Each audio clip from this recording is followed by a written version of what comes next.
Somente uma vida crucificada é capaz de realmente agradar a Deus. Hoje nós vamos meditar em 1 Reis, capítulo 18. Nós estamos lendo agora sobre os reis de Israel, né? Alguns fizeram o que é certo, colheram o que é bom. Outros tantos, né? Mais foram os que fizeram coisas erradas e colheram o que é mal. Não só o rei, mas toda a nação. Felizmente, quando há uma má escolha, né, para um governante, toda a nação irá sofrer. 1 Reis 18 hoje, antes de tudo, claro, vamos pedir a direção de Deus. Meu Senhor Jesus, eu peço que dê-nos do Teu Espírito, para que possamos entender a Tua palavra e dá-nos a coragem para executar, para fazer o que é preciso. Eu entrego ao Senhor esse momento, que seja uma bênção, em nome do Senhor Jesus. Amém. Começa assim: e sucedeu que depois de muitos dias a palavra do Senhor veio a Elias no 3º ano, dizendo: vai, apresenta-te a Acabe, porque darei chuva sobre a terra. Então, lembra que ficou sem chuva 3 anos e meio, mais ou menos, aproximadamente. Então, uma seca. Se hoje, alguns meses, né, basta meio ano sem chuva, já provoca estragos horríveis e muitas coisas, dificuldades enormes para a agricultura. Imagine 3 anos e pouco. Então, agora Deus volta a falar com Elias, mandando ele dizer a Acabe que vai chover. Olha o que vai acontecer, porque esse capítulo é muito intenso. 2. E foi Elias apresentar-se a Acabe, e a fome era extrema em Samaria. E Acabe chamou a Obadias, o mordomo, e Obadias temia muito ao Senhor, porque sucedeu que, destruindo Jezabel os profetas do Senhor, Obadias tomou 100 profetas e de 50 em 50 os escondeu numa cova e os sustentou com pão e água. O comentário diz: Obadias era um servo de alta confiança no palácio de Acabe. Ele mantinha sua fidelidade ao Senhor secretamente. Durante 3 anos, Jezabel perseguiu e matou todos os sacerdotes e homens de Deus que encontrou. Com isso, tentava acabar definitivamente com a fé no Deus vivo. Contudo, Obadias conseguiu salvar a vida de 100 profetas, escondendo-os em 2 cavernas e sustentando-os com pão e com água. Então, quer dizer, esses homens de Deus, eles estavam sendo perseguidos, né? Eu não sei por qual razão eles permitiram chegar a esse ponto, porque assim como Elias, eles também eram profetas do Deus vivo. Deus sustentou Elias, mas não sustentou eles. Alguma razão há, né? Mas, de alguma forma, Deus levantou esse homem e abençoou a eles com pão e água. Mas Jezabel era uma mulher terrível. Ela perseguiu os profetas, ela matou muitos homens de Deus em Israel. Então, Israel estava completamente afastado de Deus e temia por ela, né? Então, ninguém queria confessar que servia a Deus. No 5, e disse Acabe a Obadias: vai pela terra a todas as fontes de água e a todos os rios, pode ser que achemos erva, para que em vida conservemos os cavalos e mulas e não percamos todos os animais. Então, olha a preocupação do rei. Não era com seu povo, não era com as pessoas do seu reino. A preocupação deles era com os cavalos do seu reino, quer dizer, uma preocupação ilógica numa situação como essa, porque se ele se voltasse para Deus, ia vir chuva. No 6, e repartiram entre si a terra que percorreram, para a percorrerem. Acabe foi à parte por um caminho, e Obadias também foi sozinho por outro caminho. Estando, pois, Obadias já em caminho, eis que Elias o encontrou, e Obadias, reconhecendo, prostrou-se sobre o seu rosto e disse: és tu o meu senhor Elias? E disse-lhe ele: eu sou. Vai e diz a teu senhor: eis que Elias está aqui. Porém ele disse: em que pequei para que entregues o teu servo na mão de Acabe para que me mate? Vive o Senhor teu Deus, que não houve nação, nem reino aonde o meu senhor não mandasse em busca de ti. E dizendo eles: aqui não está. Então fazia jurar os reinos e nações que não te havia achado. E agora dizes tu: vai, dize ao teu senhor: eis aqui está Elias. E poderia ser que, apartando-me eu de ti, o Espírito do Senhor te tomasse. Não sei para onde, vindo eu a dar as novas a Acabe, e não te achando, ele me mataria, porém. Eu, teu servo, temo o Senhor desde a minha mocidade. Porventura não disseram a meu Senhor o que fiz quando Jezabel matava os profetas do Senhor? Como escondia 100 homens dos profetas do Senhor de 50 em 50 numa cova e os sustentei com pão e água? Não foi apenas Jezabel que perseguia os homens de Deus, Acabe também. No fundo, Acabe fazia muitas das coisas que ele fazia com a finalidade de irritar a Deus.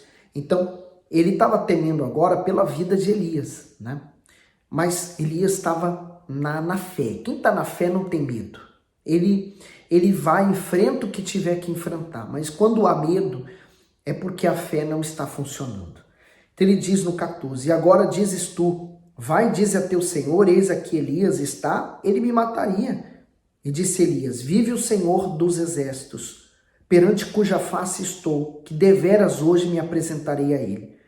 Então foi Obadias encontrar-se com Acabe, e lhe o anunciou, e foi Acabe encontrar-se com Elias. E sucedeu que, vendo Acabe, Elias disse-lhe, és tu perturbador de Israel? O comentário daqui diz, perturbador de Israel. Acabe acusava o profeta Elias de perturbar a paz de Israel com suas profecias. Além disso, o culpava por toda a desgraça que sucedia ao povo. Porém, o rei não conseguia ver que a causa de todos os problemas era a sua idolatria. Para o pecador, ouvir a verdade sempre será um grande incômodo, mas é somente ela que poderá libertá-lo. Se a pessoa der ouvidos à palavra de Deus, convertendo-se dos seus maus caminhos, encontrará livramento e salvação. Mas se a ignorar, e continuará sofrendo com as consequências das suas más escolhas. Então, olha só, o pecado, ele esconde o pecado, né? Parece contraditório, mas é verdade. O pecado, ele deixa a pessoa cega, né? Ela não consegue ver a condição em que ela está, os erros que ela está fazendo. E normalmente a pessoa que está assim, ela é como se ela cavasse um buraco e ela fosse cavando sem parar, né? Sem conseguir encontrar o fim desse buraco. Assim estava Israel e também o rei Acabe. Então disse ele, eu não tenho perturbado a Israel, mas tu e a casa de teu pai, porque deixaste os mandamentos do Senhor e seguiste a Balaíns.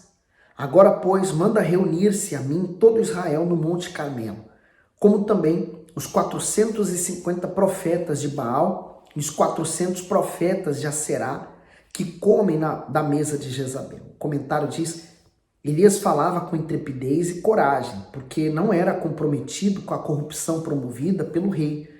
Sua consciência limpa e vida reta diante do Altíssimo lhe davam respaldo para enfrentar a opressão e vencer. Se só cede ao domínio do mal e fica calado para as suas afrontas aquele que em alguma área da vida está em falta com Deus. Daí vem o medo, né? Quantas pessoas, por exemplo, se elas souberem que alguém está fazendo mal para elas, elas temem, elas ficam cheias de medo. Por quê? Por que esse medo? Esse medo é a ausência da fé. Porque quem está na fé não tem medo algum, podem fazer o que quiser que a pessoa não teme. Então, eu quero que você avalie, né? A gente lendo essas palavras, a gente tem que avaliar nossa fé. Diante dos problemas, diante de uma má notícia, de uma perda, de uma situação difícil, qual tem sido sua reação? De medo, de insegurança? Por quê? Questionamento ou de certeza que Deus vai providenciar a resposta? Então, é essa certeza que você tem que ter. Elias estava certo de que Deus responderia a ele. Então, ele está propondo um desafio, né? Ele está mandando todo mundo ir para o monte.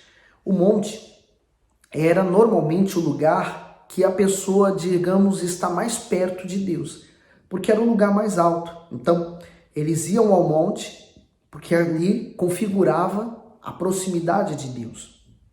Depois, ele mandou aí os 450 profetas de Baal e os 400 profetas de Aserá, que comem da mesa de Jezabel. Quer dizer, para esse povo todo não faltava comida, porque eles comiam da mesma comida que Jezabel. Você acha que Jezabel ia comer pão e água? Comiam do bom e do melhor, e esse povo comia junto com ela. É revoltante, né? tudo centralizado, o poder centralizado na mão de uma pessoa. No 20, então Acabe convocou todos os filhos de Israel e reuniu os profetas no Monte Carmelo. Então Elias se chegou a todo o povo e disse: até quando cocheareis entre dois pensamentos? Se o Senhor é Deus, segui-o. E se Baal, segui-o, porém o povo nada lhe respondeu. O comentário diz, em definição, os israelitas tinham o coração dividido entre o Deus vivo e o falso Deus Baal.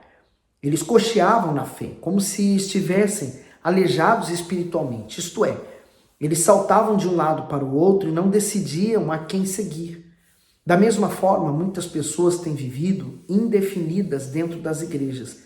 Querem a salvação, mas rejeitam a ideia de sacrificar o pecado. Desejam receber o Espírito Santo, mas não se dispõem a se entregar totalmente a Deus. Enquanto estiverem assim, serão infelizes e terão suas vidas estagnadas. Então vamos nos colocar na condição deles. Eles estavam diante de Jezabel, uma mulher má, então eles não queriam professar a fé e perder, por exemplo, a tenda ou a casa ou os bens, então eles escondiam a sua fé em Deus. Então, no fundo, eles sabiam que Deus era poderoso para livrar eles, mas não tinham forças para agir a fé e provocar essa mudança. Então, eles aceitavam. Quer dizer, a pessoa, ela está numa situação na vida dela que ela vai aceitando a miséria, ela vai aceitando a escassez, ela vai aceitando a doença, ela vai aceitando aquela vida que ela tem, ela vai aceitando. Mesmo sabendo que Deus pode mudar aquela situação, ela vai aceitando. Então, se torna uma vida de indefinição. Mesmo assim, muitos do povo serviam, então, os balaíns, os deuses daquele tempo. Então, se havia uma festa pagã, você não iria ficar em casa, por exemplo, falar, não, eu não vou porque eu não creio naquela entidade. Então você vai morrer porque você não vai na festa, você não está reverenciando o nosso Deus. Então Jezabel era uma forma de censura contra o Deus vivo, né? O diabo aproveitou Jezabel para ser, então, uma ponte para o inferno. Uma ponte para o inferno. Elias, ele está vindo para ser uma ponte para os céus. Ele vem para trazer a definição que está faltando em Israel. No 22, então, disse Elias ao povo, só eu fiquei por profeta do Senhor, e os profetas de Baal são 450 homens. Dêem-se-nos, pois, 2 bezerros, e eles escolham para si um dos bezerros, e o dividam em pedaços, e o ponham sobre a lenha, porém não lhe coloque fogo. E eu prepararei outro bezerro e o porei sobre a lenha, e não lhe colocarei fogo. Então, ele está propondo um desafio. Ele nem quis escolher o bezerro, falou assim, eles que escolham, para não falar assim, como foi Elias que escolheu dele, nós não podemos escolher, por isso o nosso Deus não respondeu. Então, ele falou, faça primeiro aí. No 24, então, invocai o nome do vosso Deus, e eu invocarei o nome do Senhor. E há de ser que o Deus que responder por meio de fogo, esse será Deus. E todo o povo respondeu, dizendo, é boa esta palavra. E disse Elias aos profetas de Baal, escolhi para vós um dos bezerros, e preparai o primeiro, porque sois muitos, e invocai o nome do vosso Deus, e não lhe ponhais fogo. Então quer dizer, a proposta de Elias era provar quem era o verdadeiro Deus, porque esse Deus verdadeiro deveria responder com fogo. Então se Baal fosse realmente Deus, né, era o maioral, então ele deveria responder. Mas eles não poderiam pôr fogo naquele sacrifício. No 26, e tomaram o bezerro que lhe dera e o prepararam, e invocaram o nome de Baal, desde a manhã até o meio-dia, dizendo, Baal, responde-nos. Porém nem havia voz, nem quem respondesse, e saltavam sobre o altar que tinha feito. Então, começou os preparativos e agora eles passaram metade de uma manhã tentando trazer a resposta de Baal para aquela situação, e sem nenhum efeito. No 27, e sucedeu que ao meio-dia Elias zombava deles e dizia, clamai em altas vozes, porque ele é um Deus. Pode ser que esteja falando, ou que tenha alguma coisa que fazer, ou que intente alguma viagem, talvez esteja dormindo e despertará. e eles clamavam em altas vozes e se retalhavam com facas e com lancetas, conforme ao seu costume, até derramarem sangue sobre si.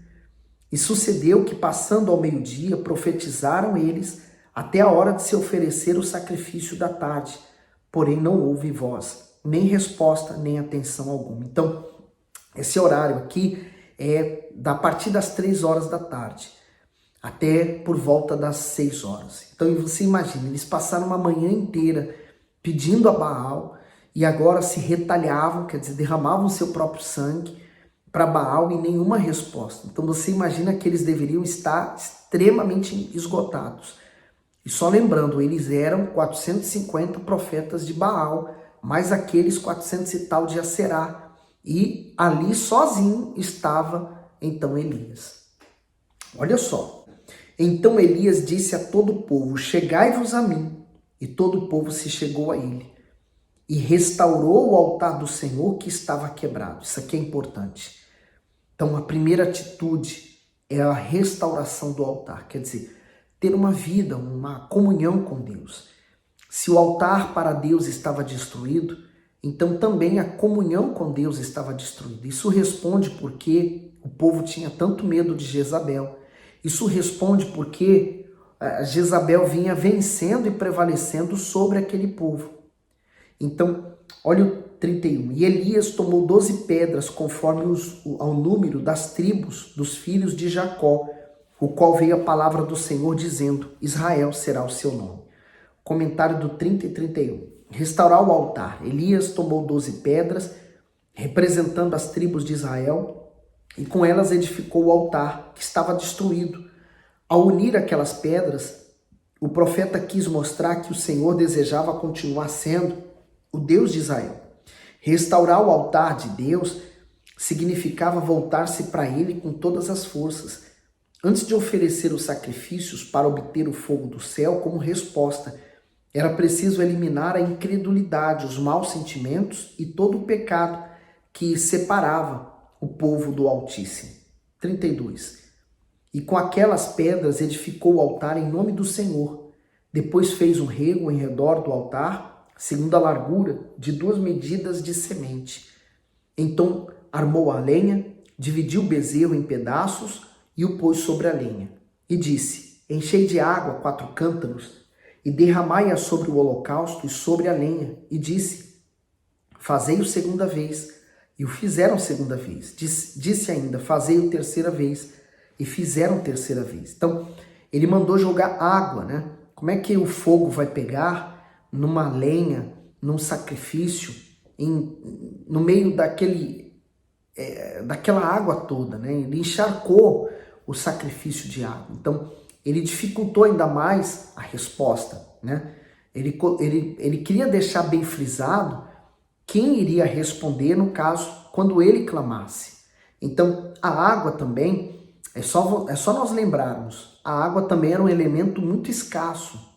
Então, lembra que Acabe saiu junto com o seu servo, né, o seu mordomo, para buscar alguma erva do chão onde houvesse um pouco de água. Quer dizer, eles estavam buscando agulha no palheiro.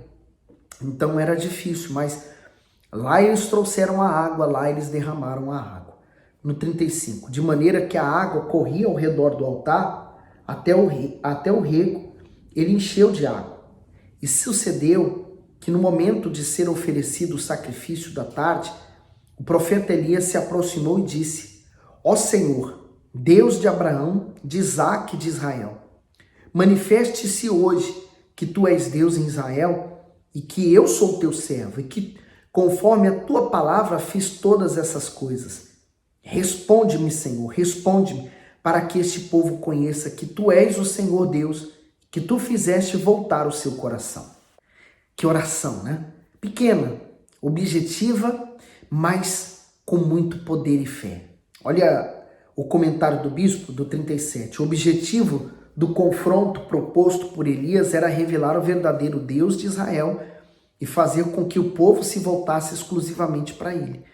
O Altíssimo aprecia desafios de fé, pois esse é o caminho mais rápido para fazer o seu milagre acontecer.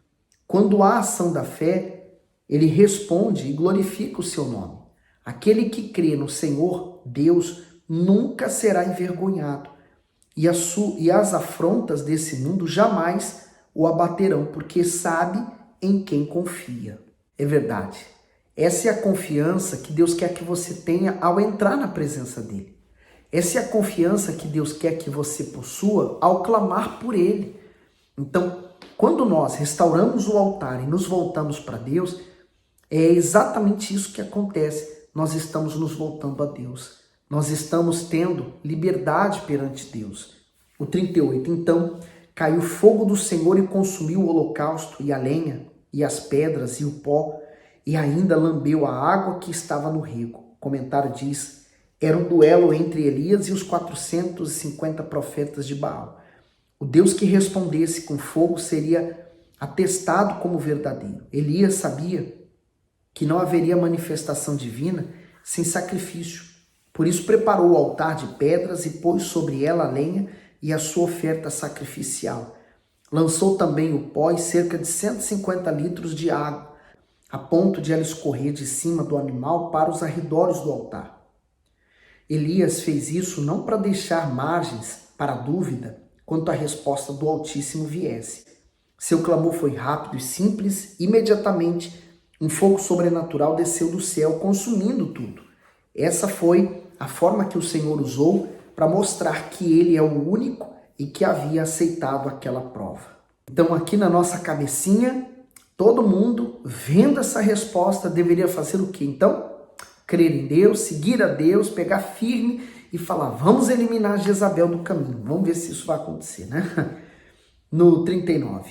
O que vendo todo o povo, caíram sobre os seus rostos e disseram: só o Senhor é Deus, só o Senhor é Deus. E Elias lhe disse: lançai mão dos profetas de Baal, que nenhum deles escape. E lançaram mão deles, e Elias os fez descer ao ribeiro de Quizon, e ali os matou. Então, quer dizer, eliminou aquele problema, né? Mas não eliminou a raiz dos problemas. Porque o povo até se emocionou com aquilo tudo, mas não se converteu dos seus maus caminhos. 41. Então disse Elias a Acabe: sobe, come e bebe, porque há ruído de uma abundante chuva. Acabe estava ali assistindo tudo aquilo. Acabe poderia aproveitar aquela situação e se converter ao Senhor Jesus e resolver a coisa errada que ele fez lá no reinado dele. E Acabe subiu a comer e a beber, mas Elias subiu ao monte do Carmelo e se inclinou por terra e pôs seu rosto entre os seus joelhos. Enquanto ele foi comer, Elias foi orar, né? Porque agora Elias, como determinou que não haveria chuva, agora Elias iria determinar e pedir que a chuva viesse. No 43, e disse ao seu servo: sobe agora e olha para o lado do mar. E subiu e olhou e disse: não há nada. Então disse ele: volta lá 7 vezes.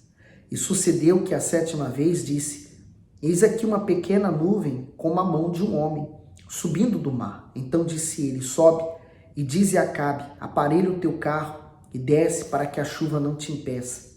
E sucedeu que entretanto os céus se enegreceram com nuvens e vento, e veio uma grande chuva, e Acabe subiu ao carro e foi para Jezreel. Então, olha que forte, né? Ele orou, a resposta não veio na primeira. Engraçado, né? Quando ele fez a oração no altar, a primeira, já de primeira, uma oração de 1 minuto, veio a chuva, veio o fogo dos céus.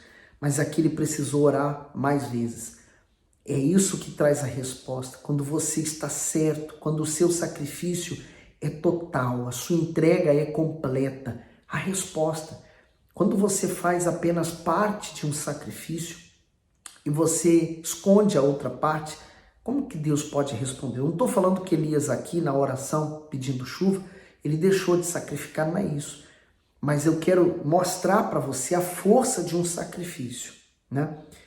E ele diz aqui, ó, no 46, e a mão do Senhor estava sobre Elias, o qual cingiu os lombos e veio correndo perante Acabe até a entrada de Jezreel. O comentário diz: a oração de fé envolve perseverança e sincera expressão do que há no mais íntimo da alma. O mesmo homem que havia orado anteriormente e que de pronto foi atendido, teve sua confiança provada. Por 6 vezes Elias orou para que chovesse e não viu a resposta. Na sétima, apenas um sinal, uma pequena nuvem, até que os céus se abriram e chuva abundante desceu. Mesmo que não haja qualquer sinal da nossa resposta no momento, devemos prosseguir crendo e também estar preparados para receber o que pedimos. O que o bispo quer dizer é que nós devemos prosseguir perseverando na resposta. Lembra, Jesus ele falou sobre isso usando o exemplo de uma viúva, que ela ia pedir ao juiz mau e iníquo para que ele julgasse a causa dela, né? O que você espera de um juiz? Que ele seja justo. Mas esse juiz era iníquo. Mas ela ia lá incomodá-lo, sempre pedindo para que ele julgasse a causa dela. A Bíblia diz que por um tempo ele não quis atendê-la, mas para deixar de ser incomodado, ele falou: eu vou resolver e vou despachar essa mulher. Ele fez isso. E Jesus falou assim, tá vendo? Olha o que essa mulher fez. Assim também, aqueles que estão orando devem perseverar na sua oração. E quando o Filho do Homem, quando Cristo voltar, ele achará fé na terra? Deus quer ver essa fé em você, em mim também. Vamos perseverar até o fim, tá bom? Que Deus continue abençoando e iluminando você até o fim. Gostou? Põe o gosto. Não esquece, hein? Tô de olho. E manda esse vídeo para alguém. Não esquece não, tá?